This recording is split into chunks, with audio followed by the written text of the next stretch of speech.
Wujud kontekstual pemikiran filosofis Ki Hajar Dewantara dalam konteks sebagai guru oleh Valentinus Kalim SPD, calon guru penggerak angkatan ketiga.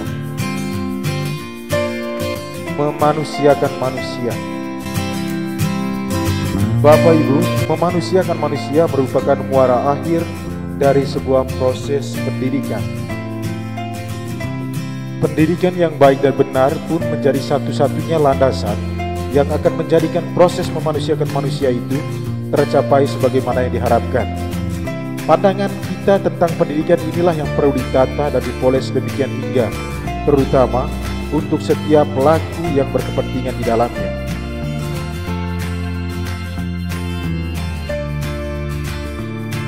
Proses pendidikan yang terjadi selama ini seakan sifatnya dinamis tanpa merujuk pada landasan yang pasti, sehingga kurang terarah dalam prosesnya. Dan ini yang disebut sebagai paradigma lama. Bapak Ibu guru yang hebat, proses pendidikan itu dianalogikan juga seperti bumi yang selalu berputar tetapi tetap pada porosnya.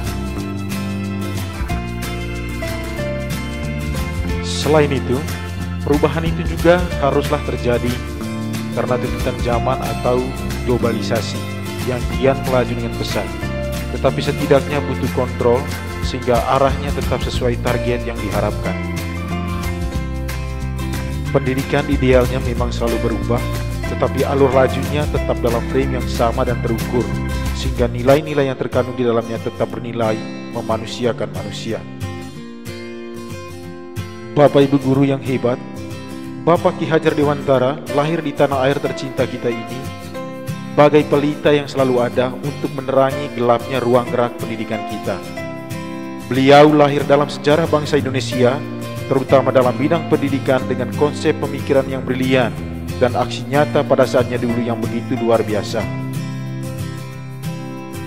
Pemikirannya lahir dari hati nuraninya yang tulus dengan mempertimbangkan kodrat manusia sebagai makhluk ciptaan Tuhan yang memiliki akal, pikiran, dan hati nurani, serta makhluk sosial yang dimana selalu saling berhubungan dengan manusia lainnya. Secara singkat, Bapak Ki Hajar Dewantara menggambarkan pendidikan sebagai usaha menuntun segenap kekuatan kodrat yang dimiliki anak, baik sebagai manusia maupun sebagai anggota masyarakat, untuk mencapai keselamatan dan kebahagiaan yang setinggi-tingginya.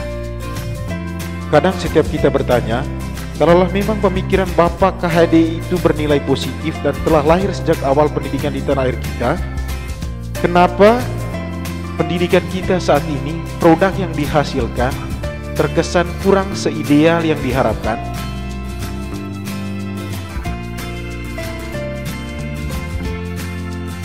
Secara pribadi, saya menilai bahwa itu dikarenakan subjek atau pelaku yang terlibat di dalamnya kurang memahami esensi dari pendidikan itu sendiri dan cenderung mengadopsi pemikiran eksternal atau pemikiran dunia barat tentang pendidikan sebagai acuan pelaksanaan kurikulum pendidikan, sehingga pola atau langkah prosesnya mengambang dan terkesan tidak terarah.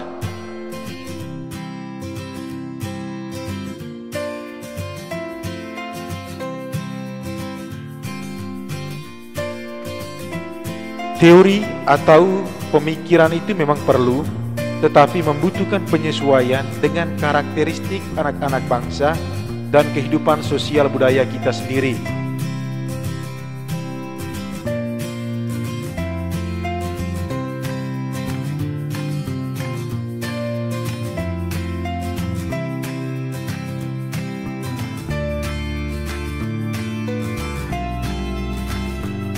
Oleh karena itu, konsep pemikiran kita sebagai guru atau pendidik tentang pendidikan perlu direkonstruksi dan diisikan kembali sesuai pemikiran Bapak Ki Hajar Dewantara agar pelaksanaan prosesnya terarah dan tidak mengambang, serta produk yang dihasilkan pun sesuai dengan esensi dari pendidikan itu sendiri.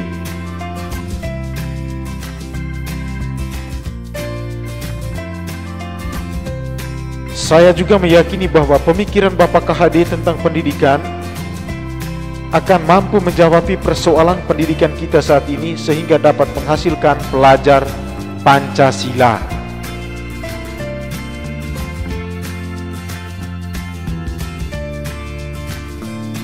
Program Guru Penggerak seakan telah membawa angin segar bagi saya secara pribadi dan rekan guru lainnya, karena telah membuka pikiran kami tentang bagaimana dasar pendidikan menurut pemikiran Ki Hajar Dewantara.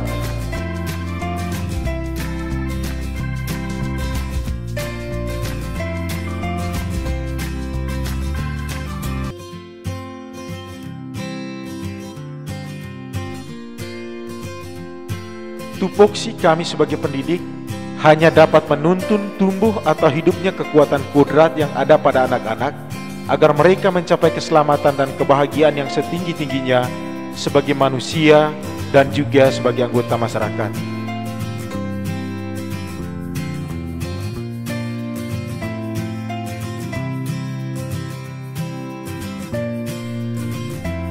Dengan dasar pemikiran inilah para guru menciptakan proses belajar yang baik dan sesuai dengan cipta, rasa, dan karsa, sehingga menciptakan merdeka belajar bagi siswa. Agar mencapai tujuan itu, semboyan trilogi pendidikan dapat mencapai acuan bagi para pendidik agar dapat menciptakan kultur positif pendidikan.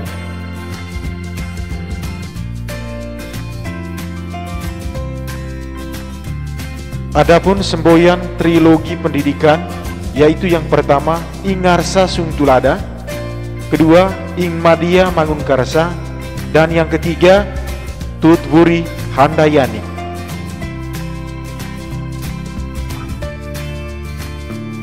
Artinya Ingarsa Sungtulada, ketika berada di depan, guru harus memberi teladan atau contoh dengan tindakan yang positif. Ingmadia Mangunkarsa, pada saat berada di antara peserta didik, guru harus menciptakan prakarsa dan ide. Tutwuri Handayani, dari belakang seorang guru harus memberikan dorongan dan arahan.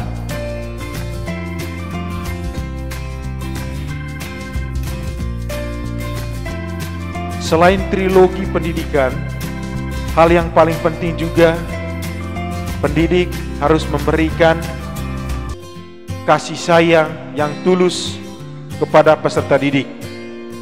Dalam artian tanpa ada tekanan atau paksaan, sehingga dapat terciptanya kolaborasi yang konstruktif terhadap perkembangan anak. Kolaborasi itu juga bertujuan agar pendidik dapat menggali dan mengembangkan potensi siswa dan mengakomodasi karakteristik yang dimiliki sehingga terciptanya pelajar yang berjiwa Pancasila.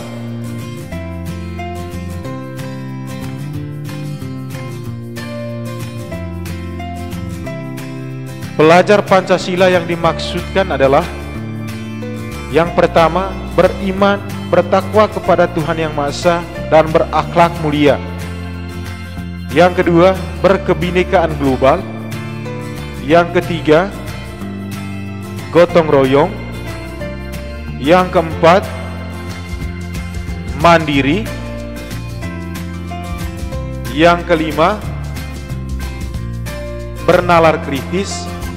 Dan yang keenam, kreatif.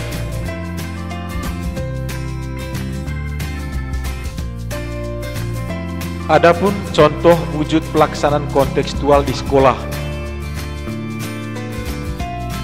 Misalnya, dalam sebuah kasus sederhana di sekolah, saya sebagai seorang guru SD kelas 5 sedang mengajar mata pelajaran matematika tentang pecahan. Jauh hari sebelum pelaksanaan pembelajaran berlangsung, hal utama dan pertama yang saya lakukan adalah menyiapkan perangkat pembelajaran seperti RPP dan media yang diperlukan untuk mengkonkretkan konsep pecahan tersebut. RPP yang disiapkan juga tentu memuat teknik atau metode yang sesuai dengan materi dan karakter peserta didik, sehingga target capaian pembelajarannya terarah dan efektif. Dalam pelaksanaannya, hanya beberapa orang siswa yang mampu memahami dan mengerti proses menyelesaikan soal pecahan tersebut ketika dikerjakan secara matematis. Hal ini dikarenakan konsep dasar menyelesaikan soal pecahan tersebut belum juga mereka pahami, terutama soal perkalian, pembagian, dan juga kelipatan. Untuk mengatasi persoalan ini, maka hal yang saya lakukan tentu mengidentifikasi kemampuan peserta didik, kemudian mengklasifikasikannya ke dalam tingkatan penguasaan materi dasar matematika.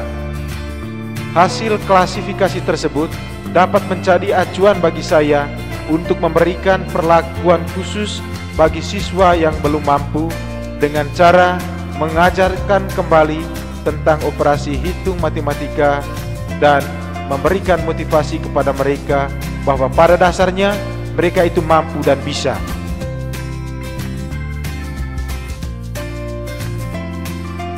Untuk teman yang terlihat mampu, juga diberikan kesempatan untuk saling membantu menjelaskan kesulitan yang dialami oleh teman yang kemampuannya rendah. Hal ini sebagai bentuk kepedulian terhadap sesama. Tetapi ketika masih terasa kurang efektif dan dianggap perlu, hal ini tentu saya diskusikan juga dengan rekan guru lainnya dan kepimpinan saya untuk sama-sama memberikan perhatian terhadap anak-anak tersebut. Selain itu, hal penting yang saya lakukan juga tentu berkomunikasi dengan orang tua atau wali siswa agar mereka tidak lupa memberikan perhatian dan kasih sayang terhadap anak, sehingga motivasi dan semangat belajar mereka akan bertambah. Baik, itu saja wujud kontekstual pemahaman saya tentang pemikiran Bapak Ki Hajar Dewantara. Salam merdeka belajar dan terima kasih.